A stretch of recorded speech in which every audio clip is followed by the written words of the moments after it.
Aula 30, Relações volumétricas, reagente em excesso e reagente limitante. A capa 4, setor A.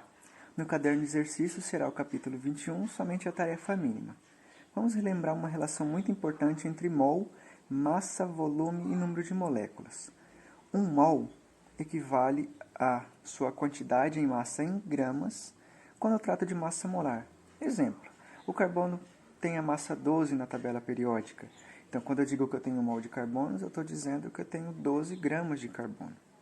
O volume, que é exclusivo para os gases, pela CNTP, é 22,4 litros por mol. Então, se eu tenho 1 mol de gás oxigênio, eu estou dizendo que eu tenho 22,4 litros desse gás.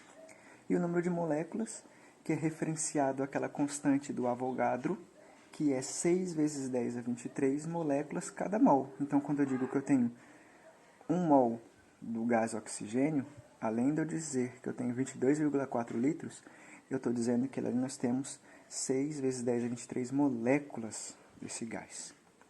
E vale a pena a gente lembrar as relações volumétricas que existem dentro de uma reação química expressa. Aqui, por exemplo, da produção da amônia.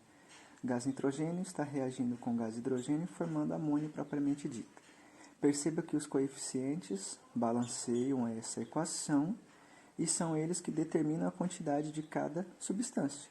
Então, 1 representa 1 mol do gás nitrogênio, 3 mols do gás hidrogênio e 2 mols da amônia gasosa. Em termos de volume, eu digo que eu tenho 1 volume, 3 volumes e 2 volumes.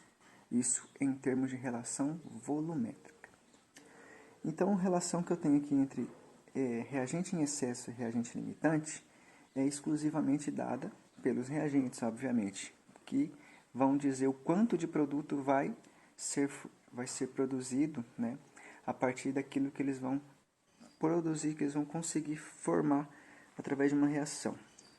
Então, aqui eu tenho um exemplo, que é o exemplo da apostila aí para vocês. Em determinado experimento foram misturados 2 mols de monóxido de nitrogênio a 5 mols de gás oxigênio. A reação ocorre com 100% de rendimento. Determine o reagente em excesso e o reagente limitante, sabendo que a reação química balanceada é a seguinte. Podem haver casos da reação não vir balanceada, você ter que balancear. Nesse caso, ela está balanceada. Então, veja, a reação padrão é 2 mols do monóxido de nitrogênio gasoso, reagindo com 1 mol do gás oxigênio, formando 2 mols do dióxido de nitrogênio. O detalhe é que o produto não é importante para nós agora. Nós estamos exclusivamente falando do reagente, para determinar quem é excesso e quem é limitante. Então, feita a interpretação, vamos ao dado do experimento. Ele diz que foram misturados 2 mols do NO a 5 mols do O2. Então, o que vai realmente reagir? Perceba, se eu tenho 2 mols do experimento, é o 2 mol que eu tenho lá na minha reação padrão. Então, quer dizer que esse valor vai ser utilizado totalmente. Só que no meu padrão, apenas 1 mol de gás oxigênio é o suficiente. Quando ele diz que tem 5, mas somente 1 vai conseguir reagir, porque esse daqui não vai permitir que eu utilize os 5. Logo, 4 mols vão sobrar. Então, eu posso chegar à conclusão de que o NO é o meu reagente limitante, porque 2 para 1 é a proporção mínima aqui. Então, se eu já tenho 2 dele, ele vai limitar a utilização de apenas 1 mol do gás oxigênio. Com isso, o gás oxigênio é o reagente em excesso, tendo por sua vez 4 mols neste excesso.